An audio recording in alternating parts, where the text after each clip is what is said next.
Bonjour à toutes et à tous, ma team Kiefer, j'espère que vous allez bien. Aujourd'hui pour cette nouvelle vidéo, on se retrouve pour un bilan complet de la Vuelta 2022, du Tour d'Espagne 2022 qui est maintenant terminé. On a suivi donc ce Tour d'Espagne 3 semaines de courses qui ont été assez intensives, qu'on a vu de très belles choses. Donc ça s'est déroulé du 19 août au 11 septembre 2022. Donc 21 étapes pour un total de 3280,5 km. Il y avait un départ inédit donc aux Pays-Bas, à Utrecht. C'était plutôt sympa à suivre. 3 jours aux Pays-Bas.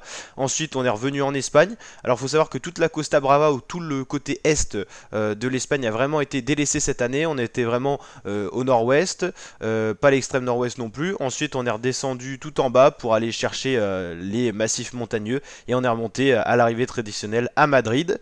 Le dernier sprint, on n'a pas fait le résumé, mais qui a été remporté par Juan Sebastián Molano devant Mats Pedersen, le meilleur sprinter de cette Vuelta, qui a fini maillot vert. Ackermann 3ème, Mike Tennyson 4ème, Danny Van Poppel 5ème, Caden Groves qui a gagné une étape sur cette Vuelta 6ème, Fred Wright 7ème, Lionel Tamigno 8ème, Ben Turner 9ème et 10ème Cédric Bullens. Au niveau du classement général, c'est donc Remco Evenepoel, le Belge, qui remporte son premier grand tour. On retrouve sur le podium deuxième Enric Mas, qui a confirmé qu'il pouvait faire partie des plus grands leaders sur les grands tours, un des meilleurs coureurs cyclistes, à 2 minutes 02. Alors cette équipe Movistar avait deux choses vraiment sur cette Volta distinctes.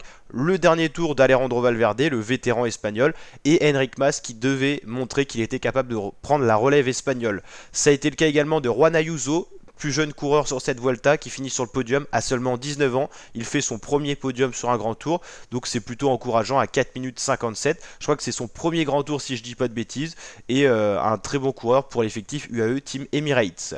Miguel Angel Lopez qui est assez poussif, il est on va dire un peu en fin de carrière, le coureur colombien. Il a du mal à confirmer, à aller chercher des grands tours, à aller chercher des podiums. Cette quatrième place l'illustre bien, 5 minutes 56, il a du mal à être régulier et c'est vrai que des fois il est un peu nerveux comme coureur et ça peut le pousser dans ses retranchements et le faire louper quelques belles opportunités.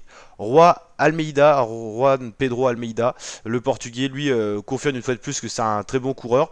Il est capable de ne jamais exploser même en montagne, il monte à son rythme et ça lui permet d'être régulier, de finir 5ème à 7 minutes 24 au général. Aronsman 6ème, Carlos Rodriguez 7ème, également un bon coureur espagnol qui a été révélé avec Ineos.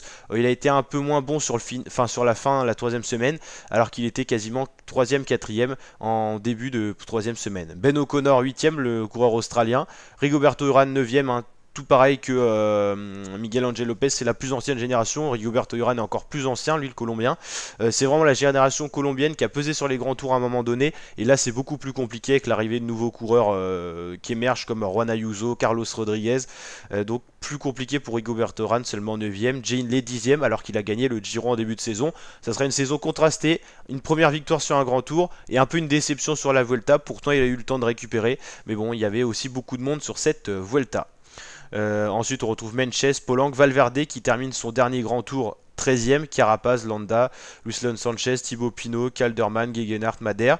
Un autre dernier grand tour, c'était pour le vétéran italien Vincenzo Nibali qui termine très loin, lui 45ème. On l'a pas du tout vu peser sur la course, il a essayé d'attaquer mais il avait vraisemblablement pas les jambes. Nibali, tout comme Valverde, c'était leur dernier grand tour. Ils ont d'ailleurs eu une haie d'honneur, ces coureurs qui ont marqué le cyclisme mondial, notamment sur les grands tours avec leur victoire notamment. Une Vuelta pour Valverde et Nibali lui a gagné sur les 3 grands tours, notamment le Tour de France, le Giro et la Vuelta.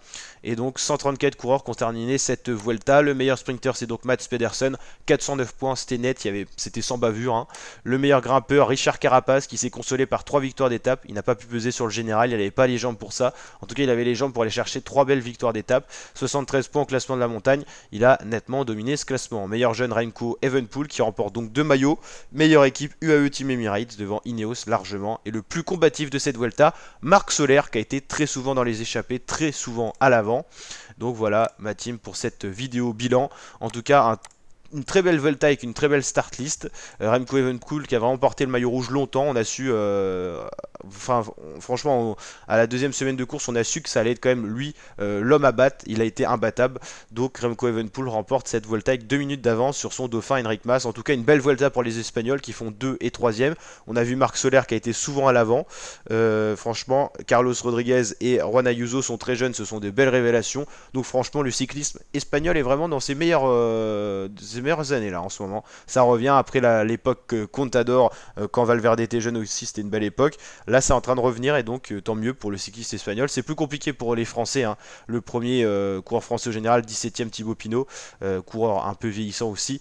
C'est beaucoup plus compliqué pour les Français, mais en tout cas, une très belle Vuelta. En tout cas, j'espère que ça vous a plu de suivre ça en notre compagnie. Si c'est le cas, n'hésitez pas à commenter, à liker le petit pouce bleu qui fait plaisir, à vous abonner, activer la cloche. On va suivre maintenant, on va se concentrer au niveau du sport et du cyclisme sur les championnats du monde de cyclisme qui arrivent, que ce soit au niveau du contre-la-montre ou du cyclisme sur route classique. On va suivre tout ça sur la chaîne, ça va arriver autour de la mi-septembre et 20 septembre je crois pour la course en ligne. Donc on va checker tout ça sur la chaîne, on va se retrouver avec bien sûr plein de vidéos qui arrivent, donc n'hésitez pas à vous abonner, activer la cloche pour ne rien louper. Et dès la saison prochaine bien sûr on reprend toutes les grandes courses et on va regarder justement aussi, on regardera dans une vidéo le calendrier cycliste à venir pour cette fin d'année. En fin d'année on sait que c'est plus calme au niveau du calendrier cycliste, mais on va regarder tout ça.